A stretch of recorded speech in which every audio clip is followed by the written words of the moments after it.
Hulagu کو اتنا غصہ آیا ان کی بات پر کہ یہ جھوٹ بول رہے ہیں، دونوں کو اس نے قتل کر دیا اور ایسی تباہی مچائی، ایسی تباہی، اللہ کی پناہ، 1 مہینے تک بغداد میں صرف چیخ ہی چیخ تھی، آوازیں ہی آوازیں تھی، اتنا خطرناک تھا ہلاکو۔ گزرتے ہیلو گائز، ایک بار پھر سواگت ہے بھائیوں کا چینل ریئیکشن بابا میں۔ میرا نام ہے رام، میرا نام ہے دکشا۔ تو گائز آج ہم ویڈیو بنانے والے مفتی سلمان نجری صاحب کا ریئیکشن ہے۔ آج ہم ان کی ویڈیو پہ ریئیکشن کریں گے۔ اللہ تب تک کسی قوم کے حالات نہیں بدلتا جب تک کیا، جب تک، تو بس اتنا سا ہی ٹائٹل ہے۔ ہوپ فلی اس کے اندر اتنا زیادہ انٹرسٹنگ سا کچھ ہو، آپ لوگوں کو پسند آئے تو شیئر ضرور کرنا ہے دوستوں کے ساتھ، اور اگر آپ کو ویڈیو اچھی لگے تو پلیز اس ویڈیو کو لائک کرائیں، اور آپ چاہتے ہیں آپ کو ایسے ریئیکشن ویڈیوز بھی ملتے رہیں تو پلیز چینل کو سبسکرائب کریں۔ گائز آج کے ریئیکشن ہم اسٹارٹ کر لیتے ہیں بنا کسی دیری کے، لیٹس پلے۔ وَإِذَا أَرَادَ اللَّهُ بِقَوْمٍ سُوءًا فَلَا مَرَدَّ لَهَا، جب اللہ تعالیٰ کسی قوم کے ساتھ عذاب کا ارادہ کر لیتا ہے یا اسے ختم کرنے کا یا تباہ کرنے کا ارادہ فرما لیتا ہے تو پھر اسے کوئی نہیں ٹال سکتا، فلا مرد لہ، کوئی نہیں ٹال سکتا۔ اور اسی سے پہلے یہ آیت کا ٹکڑا ہے، شاید آپ نے سنا ہوگا، آج ہم سب کو بیدار کرنے کے لیے یہ آیت کا اتنا ٹکڑا کافی ہے۔ میرا مولا فرماتا ہے ان اللہ لا یغیر ما بقوم حتی یغیروا ما بانفسہم، بے شک اللہ تعالیٰ اس وقت تک کسی قوم کی حالت کو نہیں بدلتا جب تک وہ قوم خود اپنی حالت نہیں بدلتی۔ تم یہاں بیٹھ کر کے خود سے کچھ نہ بدلو اور یہ کہو اللہ کی رحمت کب آئے گی، اللہ کی مدد کب آئے گی۔ قرآن پڑھو، اللہ فرما رہا ہے اللہ تمہاری حالت نہیں بدلے گا جب تمہیں خود فکر نہیں ہے اپنی حالت بدلنے کا۔ تم اپنے آپ کو بدلتے نہیں اور زمانہ بدلنے کا سوچتے ہو، خود کے اندر ایک چہرہ یعنی سنت کے طور پر رکھنے کی توفیق نہیں ہوتی، اور پھر اللہ کی مدد کی اور شریعت کی اور پورے امت اسلامیہ کی دعاؤں کی بات کرتے ہیں۔ اکثر سوشل میڈیا کے بڑے بڑے مناظر جو بیٹھے ہوئے ہیں، ہاں ان کو دیکھو واٹس ایپ پر، فیس بک پر جو بڑے بڑے ان کے کمنٹ ہوتے ہیں، وہ مولانا کہاں ہیں، یہ شیخ صاحب کہاں ہیں، فلاں کہاں ہیں، سب کو جھنجھوڑ رہے ہو تم۔ امت کے حالات خراب ہیں، دین کے حالات خراب ہیں، سارا ٹھیکہ ان علماء نے لے رکھا ہے، مشائخ نے ٹھیکہ لے رکھا ہے۔ قرآن تو تمہارے لیے اترا ہے، سب کے لیے اترا ہے۔ جب قرآن بار بار جھنجھوڑ کر کہہ رہا ہے کہ تم اپنے آپ کو بدل لو، خود کو بدلتے نہیں اور الزام اپنے بڑوں پر رکھتے ہو۔ یہی مکہ کے جاہل کیا کرتے تھے، یہی پہلی امتوں کے جو جاہل ہوتے تھے وہ یہی کرتے تھے، خود کو بدلنا نہیں ہوتا تو اپنے بڑوں کو کوستے رہتے تھے۔ ان کی وجہ سے ہم ایسے ہیں، وہ لوگ ہی نہیں کر رہے ہیں، مولانا لوگ کچھ بھی نہیں کر رہے ہیں، مشائخ کچھ بھی نہیں کر رہے ہیں۔ میرے عزیزو، یہ بولنا اب ختم کر دیا جائے۔ کیا تمہارے لیے شریعت واضح موجود نہیں ہے؟ رسول پاک صلی اللہ تعالیٰ علیہ وسلم کی سیرت آج تک تم نے کبھی سنا نہیں ہے؟ سنے ہو لیکن اپنے اندر جھانک کر کے دیکھو اب تک عمل کتنا کیا، صحیح بات ہے، حضور کے راستے پر اب تک کتنا آئے، پھر بعد میں دوسروں تک انگلی اٹھانا۔ قرآن یہ کہتا ہے کہ اللہ تعالیٰ اس وقت تک تمہاری حالت نہیں بدلے گا جب تک تم خود اپنی حالت نہیں بدلے۔ اس پر میں ایک واقعہ عرض کرتا ہوں۔ بغداد مقدس میں ایک بڑے بزرگ تھے، محمد جام رضی اللہ تعالیٰ، بڑے پائے کے بزرگ ہیں، صاحب کرامت بزرگ گزرے ہیں۔ یہ وہ دور تھا جب ہلاکو بادشاہ پوری دنیا میں اپنی درندگی پھیلا چکا تھا، جہاں جاتا تھا قتل عام کرتا تھا، ایک کے بعد دیگرے وہ ملک فتح کر رہا تھا، لاشوں کے انبار لگا رہا تھا۔ اس کی کرسی تو لوگوں کی لاشوں پر ہی لگتی تھی۔ ہلاکو نام سنا ہوگا آپ نے، بڑا ظالم بادشاہ۔ اور یہ جنگ کرتے کرتے جب اس کا ٹارگٹ بغداد ہو گیا، بغداد اس وقت مرکز اسلام کہلاتا تھا، علماء دین وہاں پر کثرت سے ہوا کرتے تھے، علم کی بڑی بڑی درسگاہیں وہاں پر موجود تھی، دانشور وہاں موجود تھے، صوفیہ موجود تھے۔ تو بغداد میں بڑی بڑی پرانی تاریخی کتابیں موجود تھیں، بغداد کو اس نے ٹارگٹ بنایا۔ سنیے، بغداد کو جب ٹارگٹ بنا کر اپنی فوج لے کر وہ بغداد پر چڑھائی کرنے کے لیے نکلا تو بغداد سے کافی فاصلے پر پڑاؤ کیا، ابھی کافی دور تھا، اور اس نے اپنے 2 سپاہیوں کو بھیجا کہ بغداد کا معائنہ کر کے آؤ، دیکھ آؤ لوکیشن کیا کیسا ہے۔ تو اس کے سپاہی جب بغداد کے لیے نکلے تو لوگوں میں ہلچل مچ گئی، بہت سنسنی پھیل گئی کہ ہلاکو قریب آ چکا ہے اور بغداد کو تباہ کرنے والا ہے، کیونکہ سب تباہیاں انہوں نے دیکھ لی تھی، ہلاکو نے کیا کیا کون کون سے شہر برباد کیے، کتنوں کا قتل عام کیا، وہ سب کو پتا تھا۔ تو بغداد کے اکثر لوگ دوڑے دوڑے حضرت محمد جام کے پاس آئے، کہا کہ آپ ہمارے رہبر ہیں، آپ ہمارے رہنما ہیں، اللہ والے ہیں، ہمیں بچا لیں، آپ دعا کریں، ہلاکو جیسا ظالم بغداد پر ٹوٹ پڑا ہے۔ وہ اس وقت بیٹھے ہوئے تھے، ان کے ہاتھ میں کھٹوری تھی، آپ نے وہ کھٹوری کو یوں پلٹ دیا اور کہا جاؤ اللہ حفاظت فرمائے، اللہ حفاظت فرمائے۔ لوگ چلے گئے، اللہ والوں کو اللہ تعالیٰ نے یہ اختیار دیا ہے، تصرف دیا ہے، اور ان کی اداؤں کو اللہ قبول بھی کرتا ہے۔ ہوا یہ کہ ہلاکو کے دونوں سپاہی پورے راستے بھر چھان مارتے رہے، ان کو بغداد نظر ہی نہیں آیا، وہ ڈھونڈتے رہ گئے، ان کو صرف میدان ہی میدان دکھتا تھا، کہیں بغداد دکھتا ہی نہیں تھا۔ وہ واپس لوٹے اور بادشاہ سے کہا کہ بغداد تو ہے ہی نہیں قریب، کہیں پر کوئی شہر ہی نہیں ہے، صرف اور صرف چٹیل میدان ہے۔ تو ہلاکو کو اتنا غصہ آیا ان کی بات پر کہ یہ جھوٹ بول رہے ہیں، دونوں کو اس نے قتل کر دیا، کہا جھوٹ بول رہے ہو تم، بغداد کے بالکل ہم قریب آئے ہوئے۔ دوسرے دن بغداد کو اپنے خاص 2 وزیروں کو بھیجا، کہا جاؤ تم دیکھ کر کیا ہو، عام سپاہیوں پر بھروسہ نہیں ہے۔ اپنے معتمد 2 وزیروں کو بھیجا، وہ جب آئے، دوسرا دن تھا، تو پھر لوگوں کو خبر چلی کہ آج ہلاکو کے 2 جاسوس اس کے مخصوص وزیر آ رہے ہیں۔ پھر دوڑے دوڑے حضرت محمد جام کے پاس آئے اور ان سے سفارش کرنے لگے کہ حضور آج وہ اپنے مخصوص جاسوسوں کو بھیج رہا ہے اور وہ بغداد کے قریب آئے ہیں، ہماری بیویاں بیوہ ہو جائیں گی، بچے یتیم ہو جائیں گے، بچا لیں، اللہ کا واسطہ دیتے ہیں۔ حضرت محمد جام نے آج پھر کھٹوری اٹھائی، پلٹ دیا، کہا جاؤ اللہ حفاظت بہت صحیح۔ چلے گئے، وہ 2 وزیر بھی گھوم پھر کر کے گئے، انہیں بھی بغداد نظر نہیں آیا، صرف چٹیل میدان۔ اللہ والے اپنے کوزے سے جسے چاہے چھپا لیں۔ واپس وہ شام کو لوٹے، ہلاکو کے پاس کہے سچ کہہ رہے تھے وہ دونوں سپاہی، ہمیں بھی بغداد نظر نہیں آیا، ہم غلط راستے پر تو نہیں آئے۔ بادشاہ کو اب غصہ بھی تھا اور تجسس بھی بڑھ گیا کہ ایسا کیسے ہو سکتا ہے۔ اس نے کہا اب معائنے کی ضرورت نہیں، مجھے یہاں سے بغداد کی روشنی نظر آ رہی ہے اور تم کو قریب سے بغداد کیوں نہیں نظر آیا؟ تو پھر تیسرے دن اس نے فوج کی تیاری کر لی کہ نہیں اب معائنے کی ضرورت نہیں، ساری فوج ہی چل پڑے، میرے ساتھ ساتھ چلو اور حملہ ایک ساتھ کیا جائے گا بغداد پر۔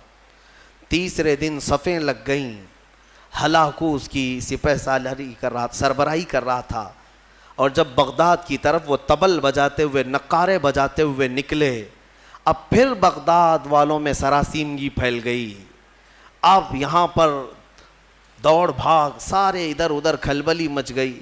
پھر دوڑے دوڑے حضرت محمد جام کے پاس آئے، مومنین کا ایک بڑا مجمع آیا، سب رونے لگے، کہا کہ حضور بچا لیں بغداد کو، یہاں امانتیں ہیں بزرگوں کی، یہاں مسلمانوں کا مرکز ہے، بچا لیں۔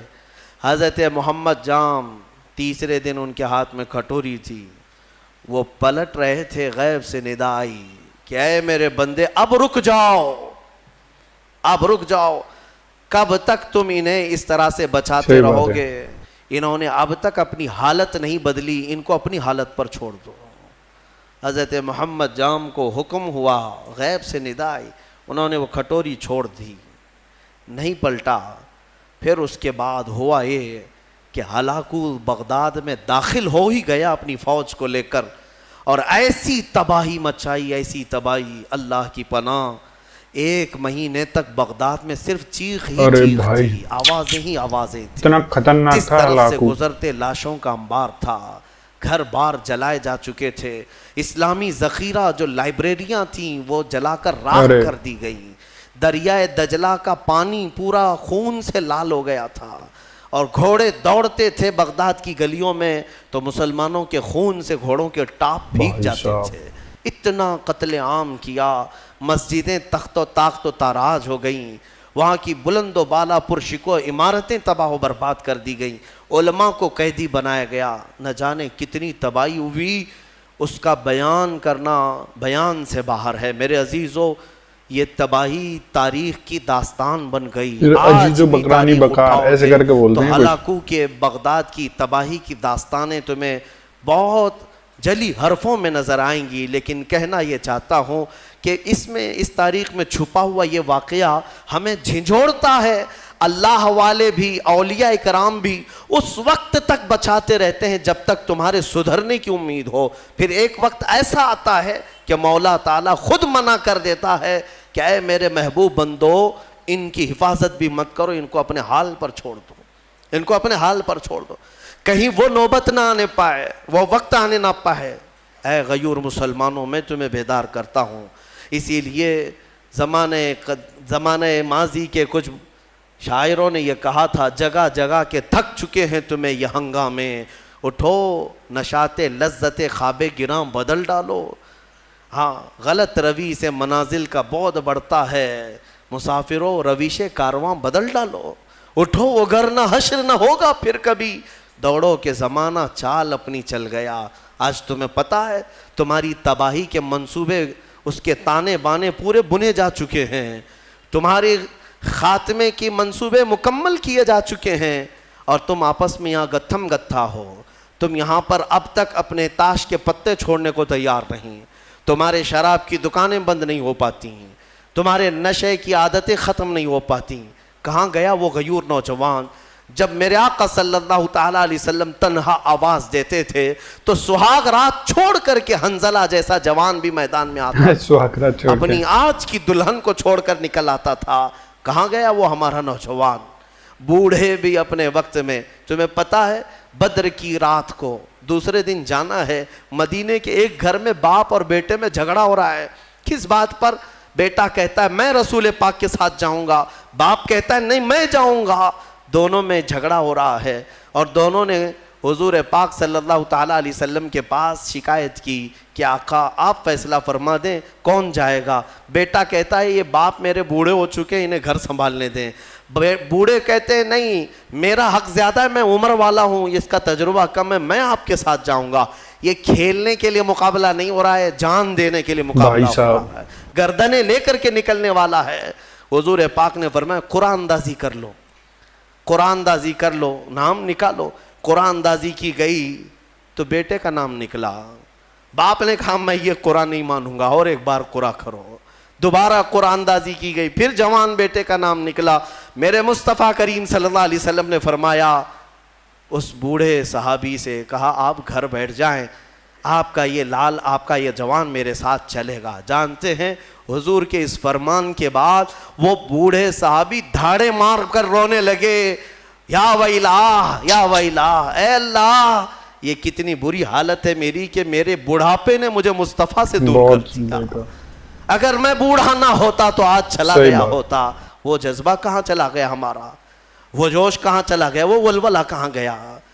تم بدلتے نہیں، اور پوری دنیا میں بیٹھ کر تسبیح کے دانے گھما کر اور تم کہتے ہو اللہ کی رحمت آ جائے، اللہ کی مدد آ جائے۔ یاد رکھو یہ سنت کے خلاف ہے، سنت کے خلاف ہے۔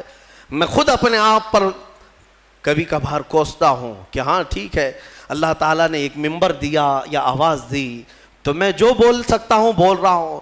مجھے اتنی امید ضرور ہے کہ ہماری زبان سے آواز نکلے گی، مولا کسی کے بھی دل کو بیدار ضرور کرے گا، بیدار تو ہوں گے۔ لیکن ساتھ میں مجھے اس بات کا افسوس ہوتا ہے کہ آج ہمارے حالات ایسے ہیں کہ کمرے میں بیٹھ کر ڈسکس کر رہے ہیں، واٹس ایپ پر بیٹھ کر چیٹنگ کر رہے ہیں، ایک جگہ کی دوسرے جگہ کی ویڈیو وائرل کرتے ہیں کہ دیکھو فلاں جگہ ایسی آتنک مچائی جا رہی ہے، ایسے کیا جا رہا ہے۔ یہ سارا کا سارا انتظام تو تم واٹس ایپ پہ کر رہے ہو، تمہاری ساری تیاری تو صرف فیس بک پہ ہے، باقی باہر نکلو تو دیکھو نہ چہرے سے تمہیں غلام مصطفیٰ کوئی کہنے کو تیار ہے، نہ تمہارے لباس سے کوئی تمہیں غلام مصطفیٰ کہنے کو تیار ہے، نہ تمہاری زبان سے، نہ تمہارے اخلاق سے، نہ تمہارے معاملات سے۔ غلام مصطفیٰ وہ ہوتا تھا کہ وہ راستے پر چلے تو اس کا رعب ایسا طاری ہوتا ہے کہ اچھے اچھوں کی آنکھیں نیچے گر جائیں، آنکھیں نیچے ہو جائیں۔ نبی اکرم صلی اللہ تعالیٰ علیہ وسلم کی غلامی کو تم ہلکا سمجھتے ہو؟ بدلو میرے عزیز ہو، قرآن سچ کہہ رہا ہے ان اللہ لا یغیر ما بقوم حتی یغیروا ما بانفسہم، بے شک اللہ تعالیٰ اس وقت تک کسی قوم کی حالت نہیں بدلتا جب تک اس قوم کو خود اپنی حالت بدلنے کی فکر نہ ہو۔ اسی لیے اقبال نے کہا تھا قوت فکر و عمل پہلے فنا ہوتی ہے، پھر کسی قوم کی شوکت پہ زوال آتا ہے، پھر کسی قوم کی شوکت پہ زوال آتا ہے۔ ہماری شوکت، ہماری شان، ہماری بان پر جو آج زوال آیا ہے، اس سے پہلے ہمارے سوچ و بچار اور ہمارے عمل کی قوت فنا ہو گئی ہے۔ ہاں، سب کچھ ختم کر کے اب ہم یہ زوال کے دن دیکھ رہے ہیں۔ بہت تیزی سے دن بدلے ہیں میرے عزیز ہو، ہماری آنکھوں کے سامنے بدلے ہیں۔ میں یہ نہیں کہہ رہا بدل رہے ہیں، بدل چکے ہیں۔ آج سے صرف 10 سال پہلے جاؤ، آج سے صرف 5 سال پیچھے بھی جاؤ، جو حالات تھے وہ آج بہت تیزی سے بدل چکے ہیں، اور پھر اگلے جو آئیں گے اتنے عرصہ بھی تمہیں مہلت نہیں دی جائے گی۔ دشمن گھات لگا کر اپنی کمین گاہوں سے تمہاری طاق میں ہے۔ اسی لیے میں نے کل بھی ایک جملہ کہا تھا کہ نشیمن سے دھواں اٹھتا ہے اور تم کہتے ہو ساون ہے، گھر میں آگ لگی ہے اور دھواں نکل رہا ہے اور تم کہہ رہے ہو ساون کا موسم چل رہا ہے۔ میرے عزیز بچوں، آج یہ گلی ڈنڈے کا وقت بھی نہیں، کرکٹ اور ہاکی اور فٹ بال کا وقت بھی نہیں ہے تمہارے پاس۔ تمہارے ہاتھوں میں قرآن عظیم آ جانا چاہیے، تمہاری زبانوں پر اب منغمات مصطفیٰ آ جانا چاہیے۔ تم پوچھو گے اس سے ہوگا کیا؟ تمہیں پتہ نہیں کیا ہوگا، تمہیں اندازہ بھی نہیں ہے۔ قرآن کی ایک آیت اگر مولا پہاڑوں پر نازل کرے تو وہ ریزہ ریزہ ہو جائیں گے، وہ ریزہ ریزہ ہو جائیں گے۔ کیا قرآن پر یقین نہیں ہے تمہیں؟ اللہ نے فرمایا لو انزلنا هذا القرآن على جبل لرأيته خاشعا متصدعا من خشیۃ اللہ، اگر ہم یہ پہاڑوں پر نازل کرتے تو تم دیکھتے کہ اللہ کی خشیت سے یہ ریزہ ریزہ ہو جاتے۔ آج تمہارے ہاتھوں میں اگر قرآن آ جائے اور تمہارے سینے میں بس جائے، پھر دیکھنا قرآن کی اس طاقت کو لے کر جس راہ سے گزرو گے دشمن ریزہ ریزہ ضرور ہوں گے، ضرور ہوں گے۔ آج تمہارے پاس جو طاقت ہے، قوت ہے، وہ قرآن ہے اور عشق مصطفیٰ ہے، اور عشق مصطفیٰ نعروں سے نہیں۔ ہاں، آپ یہی کہیں گے کہ ہم تو عاشقان مصطفیٰ ہیں، ہم میلاد بھی مناتے ہیں، نعتیں بھی پڑھتے ہیں، نعرے بھی لگاتے ہیں سب۔ اگر نعرے لگانا اور نعت مصطفیٰ پڑھنا ہی عشق مصطفیٰ کی علامت ہوتی تو نہ بدر ہوتی، نہ احد ہوتا، نہ خندق ہوتی، نہ حنین، کچھ نہیں ہوتا۔ سب صحابہ بیٹھ کر مسجد نبوی میں ہی نعرے لگاتے، سب دشمن فنا ہو جاتے۔ ایسا نہیں ہے۔ پہلے میدان میں اپنے عمل کے ساتھ اترو، اپنے عمل کے ساتھ اترو۔ ہاں، تم حضور پاک صلی اللہ تعالیٰ علیہ وسلم کے عاشق ہو تو عمل کے ساتھ آؤ، تم اپنے آپ کو بدلو۔ قرآن کی اس محکم آیت کے بارے میں آپ سے کہہ رہا ہوں، اللہ نے سچ فرمایا اس وقت تک وہ حالت نہیں بدلے گا جب تک تم اپنی حالت نہیں بدلو گے۔ صحیح بات ہے۔ تو اس کا جو کانسیپٹ آپ لوگوں کو کلیئر ہو گیا ہوگا، جیسے کہ اسٹارٹ تھا کہ اللہ جب تک قوم کے حالات نہیں بدلے گا تب تک آپ لوگ خود اپنے حالات نہیں بدلو گے، کیونکہ وہ ایک آپ لوگوں کو ذریعہ دکھا سکتا ہے چلنا، ایک راستہ دکھا سکتا ہے، چلنا آپ لوگوں کو خود ہی پڑے گا۔ بہت انٹرسٹنگ ویڈیو تھا، بہت اچھی ایک ہسٹری والی ویڈیو بھی ہلاکو کر کے انہوں نے بتائی تھی، بغداد کا جو اس پہ آکرمن کیا تھا۔ تو یہ کافی ساری چیزیں رہتی ہیں مفتی سلمان نجری صاحب کے لیکچر میں، بیان میں، ہمیشہ کہ کوئی نہ کوئی اتہاس کی بات ضرور رہتی ہے، کیونکہ یہ میں نے کبھی نہیں پڑھا، کبھی اتہاس میں نہیں سنا گیا، لیکن پھر بھی یہ ایک کہانی ہے بغداد سے لے کے یہ سب۔ ہوپفلی آپ کو پسند آئی ہوگی، پسند آئی تو شیئر ضرور کریں گائز دوستوں کے ساتھ۔ اگر آپ کو ویڈیو اچھی لگی ہے تو پلیز اس ویڈیو کو لائک کریں، اور آپ چاہتے ہیں آپ کو ایسی ریئیکشن ویڈیوز بھی ملتے رہیں تو پلیز چینل کو سبسکرائب کریں۔ گائز آج کی ریئیکشن میں بس اتنا ہی، ملیں گے نیکسٹ اور کسی ریئیکشن میں، تب تک کے لیے thank you so much for watching, bye bye guys, see you guys, take care guys.